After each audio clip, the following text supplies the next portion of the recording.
Welcome to the Ask Faleskini podcast with a guest. I'm proud to present Ellie Laliberte.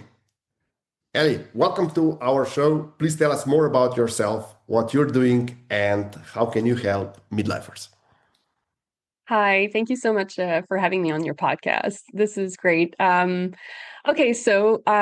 I am all kinds of things. I first I'm an entrepreneur and I've been an entrepreneur for the last, I would say, 18 years now, getting close to 20 years. Wow, that's yeah, that makes us feel a little older. So yes, I'm basically an entrepreneur since the age of 21. And I've got into a couple of businesses, but the main thing that I've always been very passionate about, or at least that I've discovered in my early 20s, was spirituality and self-development, self-improvement. And so I dove into the spiritual world and all philosophy, ancient philosophies, and psychological as well, think all the things. And then I decided just recently, about 2 years ago, to really dive deeper into the work where I would actually share the gifts that I had around all, spirituality from massive healing that I've done throughout the years. And so, yeah, I became an author. I was already an author, but really incarnating the author lifestyle started only 2 years ago. And then with this, I started to help other people just, with coaching and guidance to really discover themselves through maybe a different, more unique way. So it started with a book that I wrote, and the book is called Letters from You to You. And it is all about getting in touch with your higher self. So you're reading this book as if you're reading letters from your higher self that have been written from your higher self. So you're rediscovering other parts of you that you might have been ignoring for a long time, unfortunately, due to conditioning. But it is very um, I would say loving, a lot of compassion, self-compassion that you will feel into this book. And obviously a lot of healing that you'll be doing and releasing because you are actually getting back to the essence of who you are.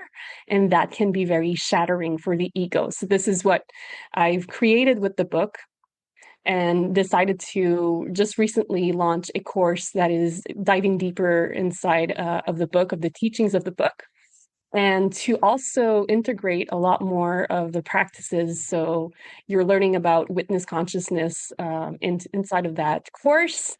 And it's to help, yeah, midlifers. I focus a little bit more on women, but it is very much for everyone that is wanting to do this work. But it's concentrated mostly on when you're going through a transition.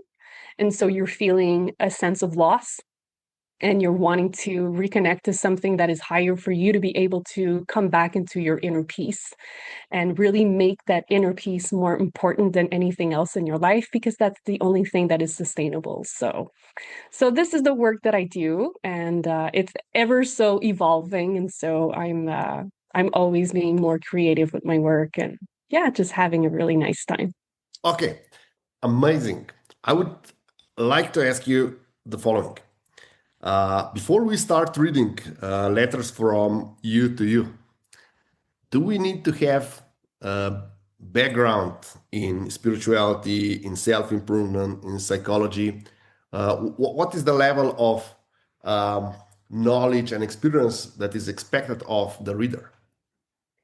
No, I don't believe that you need to have a background. I think you need to have an open heart and an open mind for sure. I mean, anyone who's reading this book, if they are not, wanting to believe in something that is higher, they're going to reject the book very quickly, right? So I feel like it's not so much about having the knowledge because it is simple to read, so it's not too complicated to understand. And you know what? I always say this, like when your soul is ready to receive information, it will receive the information really, really naturally. So if you're drawn to the book and you start reading it and you continue reading the letters, that means that you're ready to accept these teachings and this information about something deeper that is inside of yourself. So it doesn't matter if you haven't done any inner work per se. I do believe that all of the answers are already all inside of us. It's just that we sometimes need something exterior to guide us to remember the information, right? So no, you don't need it for sure. Okay. What are the results that the reader can expect of reading this book? The result I would say is that you are changing your perspective about your reality.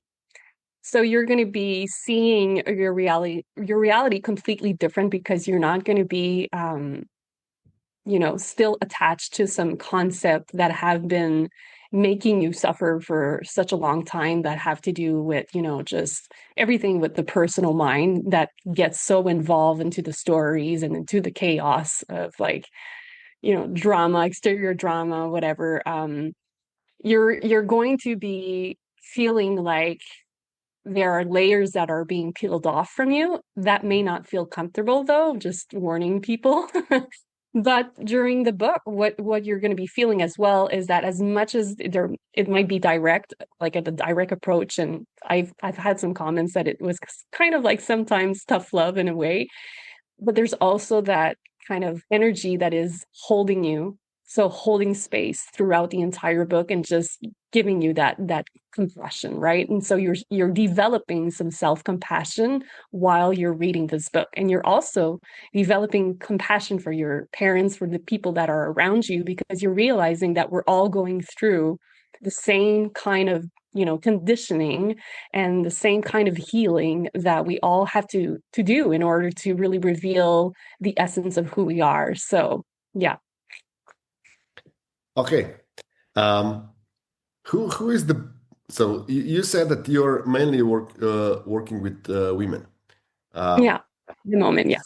yeah. So does it have the same effect on the men, or is there any other feedbacks from the male population? It has, it's funny because for the book itself, the course is new, and I've mainly focused it on women just because there's a lot of in there that's my experience as well. Like, in the book, you're not going to see a lot of my personal stories per se. It's really more about, like, finding yourself and hearing you, and not so much about me.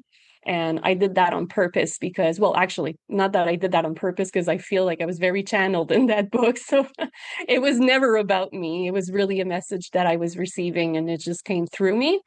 But in my course, I put a little bit more about my personal story. So I'm kind of like targeting more women because that was, my journey. So it's called A Woman's Journey Back to Inner Peace, because that was my journey. I went through loss. And many times I went through loss, and I had to navigate a lot of emotional a lot of emotional pain in my life, and especially in the last 8 years. So it is more, yeah, it's a little bit more focused on the woman's side. But if a man is wanting to just read the book, I've had many men read the book, and they were all. I really love, actually, the feedback from men that have read the book. They were all very excited of getting to know parts of themselves that, like, they feel like they needed to hear it in the book, how the truth was really, really revealing, and, like, they felt like they didn't know who would have been able to tell them that kind of, like, plain truth about who they are. And sometimes, when that you have patterns, but, like, people are not really pointing these patterns out to you, but you kind of know that you need to be you need to have someone be very direct with you. They felt that kind of, like, direct approach. So that's been my experience with men, where they're like, I love the direct approach because I need to be told, in that sense. And they love the concept of feeling like it's their inner being that is really just, telling them these truths about themselves. And yeah, I had a lot of great comments from men. And especially, it's funny because it's mostly men that have been hosts on podcasts like you that read the book afterwards or before. And they were just like, yeah, I had the best conversations, I would say, with men about the book. So, would you say that your book is also an accountability partner? How did that, sorry, I didn't understand the last, Would you say that your book is an accountability partner? So, oh, yeah, absolutely. Absolutely. Because it is really just, telling you the plain truth. It's mhm. not bullshitting you. It's really just authentic and yeah, telling you like it is. And so keeping you on your toes about like, okay, well, you have to be responsible about your own patterns and just look at yourself, because no one is going to do that for you. And you have to stop blaming other people for how you react and how you're triggered and everything, right? So it's for sure. Yeah. And it's funny because that's the first time someone asked me this question and sees it in that way. So, but yeah, it would be a great accountability partner. The thing is too, is like your higher self is always with you, right? If you think about it, that energy is always there. It is always guiding you, is always directing you somewhere. So of course it's always going to be your number one partner. And the thing is, though, is that you have to be open to listen. When you're not listening, obviously, you're wanting to do everything your own way. Well, you're of course going to, uh, you know, kind of like go through a lot more challenges because you're not letting that part of you just be more kind of like that higher self knows your path. It knows you better than you because you're so used to being stuck on your past experience, and the ego is always just like listening to the opinions of everybody else that is outside of himself. So of course, when you're doing that, you're not getting to know the real self because you're not going into the quiet self to really listen to like who am I without all of these opinions of society and everything, right? So of course your higher self is always with you. It's just waiting. It's really waiting for you to listen. Okay, you hinted at it a couple of times, but I have to ask one more time just to be clear and to clear it for our audience. Yeah.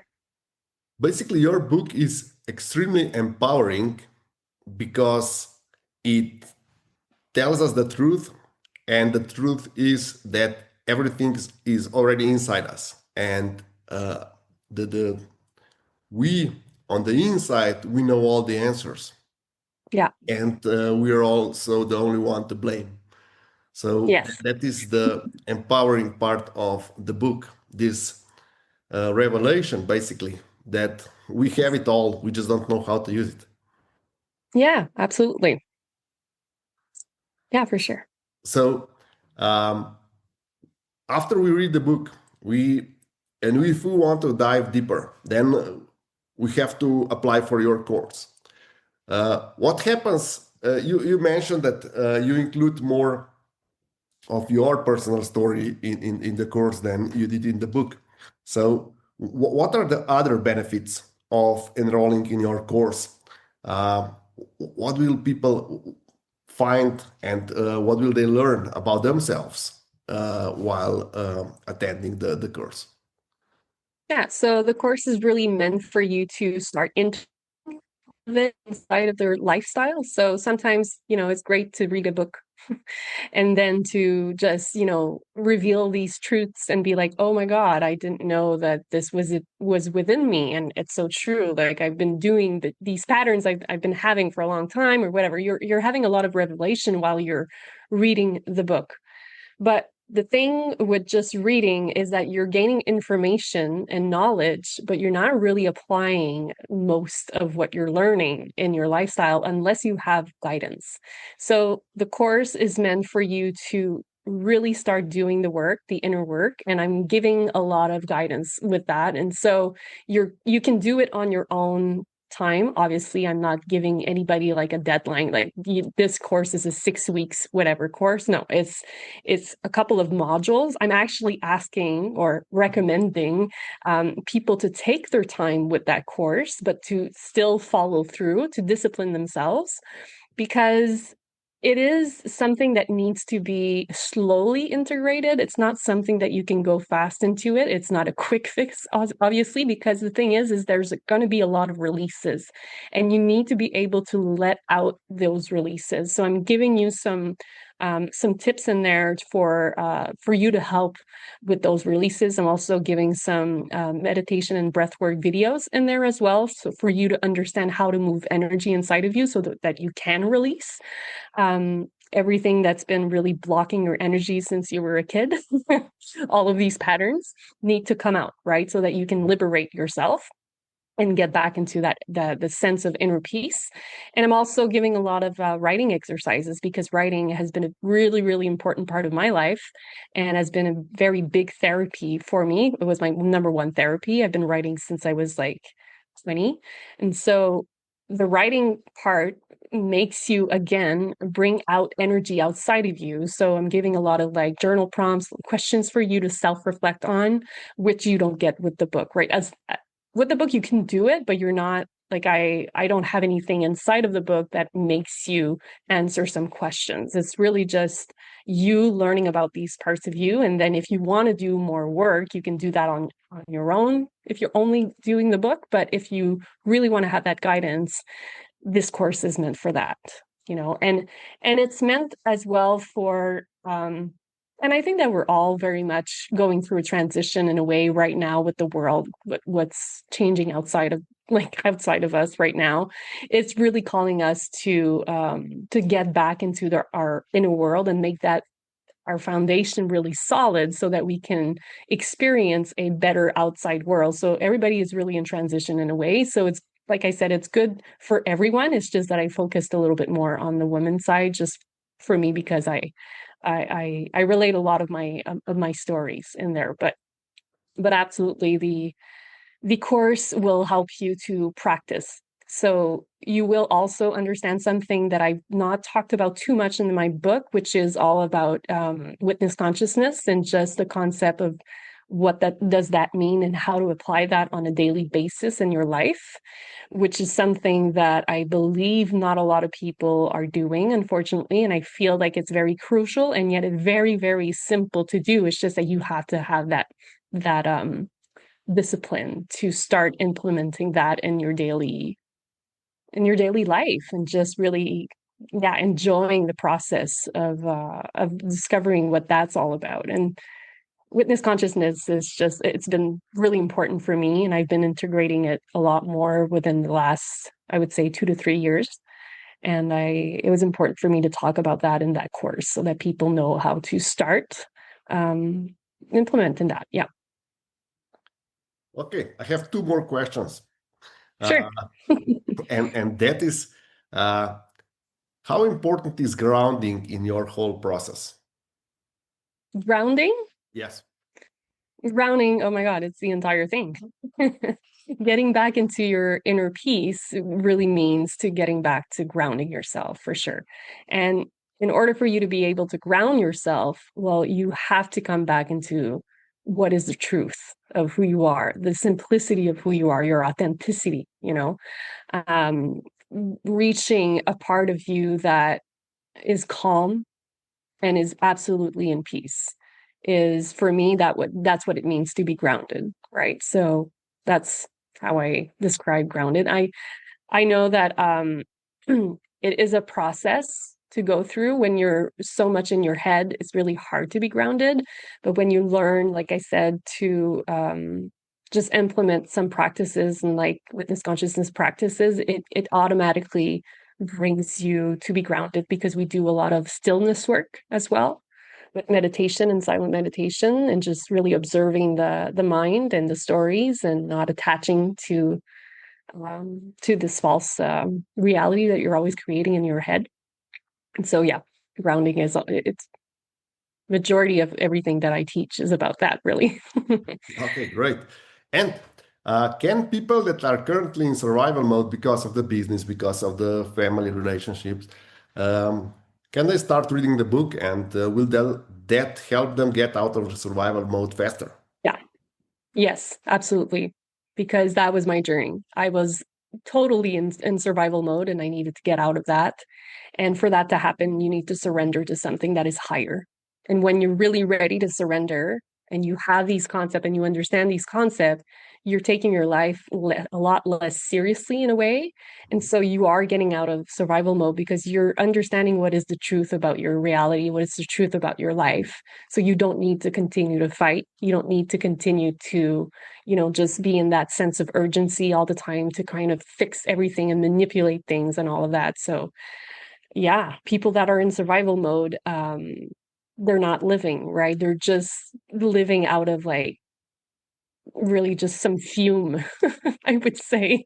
They're exhausted and they're always just living on these fumes of what is left from like, you're almost kind of like feeling almost like you're, I would say, kind of a zombie at one point because you're just trying to hold everything together, but it's not your responsibility to hold everything together. And this is what we don't understand when we're in survival mode is like there is help that is beyond help from other people because I know that when sometimes you're in survival mode, the thing that I hear a lot, and because I went through that too, is like I don't know how to ask for help because I never get help from anyone. Like people are just not there, they're not present, right? Because they're all also on a survival mode, so you can't depend on other people to help you, but you can absolutely allow help from the energy that is always with you, but you're just never listening to it and you're not being present with that energy. But that energy is always your partner, like we were saying. And so, yes, it's about allowing yourself to surrender to something that you don't know. So again, going inside of the unknown and reaching for a place where you're going to find peace in the discomfort of the unknown, because obviously the unknown is really uncomfortable for the ego. But you have to sit with yourself and just be in that space to get out of that fight or flight mode for sure. Thank you. I really like that.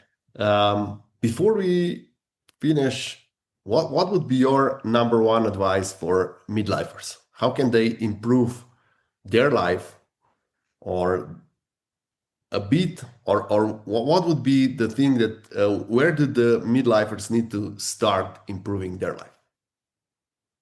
Yeah, so when you're at you're in your midlife, you're actually at a point of your in your life where you've gained enough maturity to step into a version of yourself that is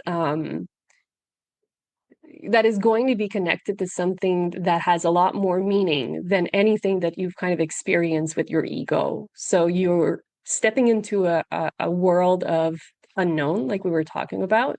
And now it's time for you to level up your maturity, in a sense, for you to develop a lot of emotional intelligence instead of just being stuck so much in your mind. You have to come back into your heart and you have to realize that, it's time for you to let go of what isn't real in your life for you to be able to continue to have longevity and not continue to always be, chasing and striving to get where you are and to get out of that kind of like immaturity from the ego of like I want to create the life of my dreams and this is the way that it should be, and if it's not like that then I will never be happy, and kind of like get out of the toddler mode. That's how I want to say it, which unfortunately a lot of adults are just plainly, and it's the truth, and I do talk about that in the book, where we're really just